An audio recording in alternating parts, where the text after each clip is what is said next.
Halo semuanya, perkenalkan nama saya Muhammad Syahwi Wijaya dan saya akan mempresentasikan tentang penilaian kerja karyawan, pentingnya dan cara melakukannya.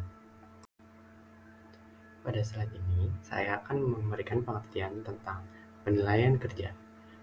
Penilaian kerja adalah proses sistematis untuk mengevaluasi kinerja karyawan.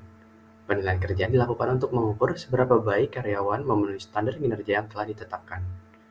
Penilaian kerja dapat dilakukan secara formal maupun informal. Penilaian kinerja memiliki beberapa tujuan, antara lain, yang pertama ada mengukur kerja karyawan, yang kedua memberikan umpan balik kepada karyawan, yang ketiga mengembangkan karyawan, dan yang terakhir membuat keputusan tentang karyawan. Secara umum, penilaian kinerja terdiri dari 4 tahapan, yaitu yang pertama ada tahap perencanaan. Tahap perencanaan adalah tahap awal dalam penilaian kinerja. Pada tahap ini, organisasi perlu menentukan tujuan penilaian kinerja, menentukan standar kinerja, dan memilih metode penilaian yang tepat. Lalu yang kedua ada pelaksanaan. Tahap pelaksanaan adalah tahap mengumpulkan data untuk menilai kinerja karyawan. Data yang dikumpulkan dapat berupa data kuantitatif maupun data kualitatif. Lalu yang ketiga ada penilaian dan review.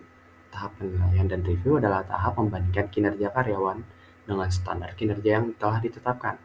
Hasil penilaian kinerja kemudian dibahas dengan karyawan untuk memberikan umpan balik atau feedback. Lalu yang terakhir ada tindak lanjut. Tahap tindak lanjut adalah tahap untuk memastikan bahwa hasil penilaian kerja dapat diimplementasikan. Tindak lanjut dapat berupa pemberian pelatihan, pengembangan karir, atau promosi. Konsep dasar penilaian kerja meliputi what atau apa yang dinilai, when kapan penilaian dilakukan, where di mana penilaian dilakukan, who siapa yang melakukan penilaian, why mengapa penilaian dilakukan, dan yang terakhir ada how bagaimana penilaian dilakukan. Dalam what atau apa yang dinilai, penilaian kinerja dapat menilai berbagai aspek kinerja karyawan, antara lain kuantitas kerja atau jumlah produk atau layanan yang dihasilkan oleh karyawan. Yang kedua ada kualitas kerja, kesesuaian hasil kerja dengan standar kualitas yang telah ditetapkan. Yang ketiga ada ketetapan waktu, kemampuan karyawan untuk menyelesaikan tugas tepat waktu. Yang terakhir ada kerjasama, kemampuan karyawan untuk bekerja sama dengan orang lain. Yang kedua ada when, kapan penilaian dilakukan? Penilaian kinerja dapat dilakukan secara berskala, misalnya seperti setiap tahun atau setiap 6 bulan. Penilaian kinerja juga dapat dilakukan secara ad hoc, misalnya saat karyawan baru bergabung atau saat karyawan mengalami perubahan peran. Yang ketiga ada where, di mana penilaian dilakukan. Penilaian kinerja dapat dilakukan di tempat kerja atau di tempat lain yang sesuai. Lalu who, siapa yang melakukan penilaian? Penilaian kinerja dapat dilakukan oleh atasan langsung karyawan, manajer HR, atau tim penilai. Ada why, mengapa penilaian dilakukan?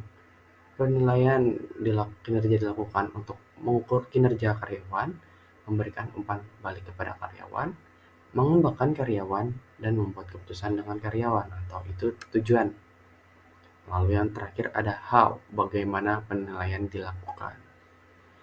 Penilaian kinerja dilakukan dengan berbagai metode, antara lain penilaian kinerja tradisional.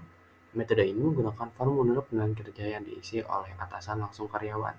Yang kedua adalah penilaian kinerja 360 derajat.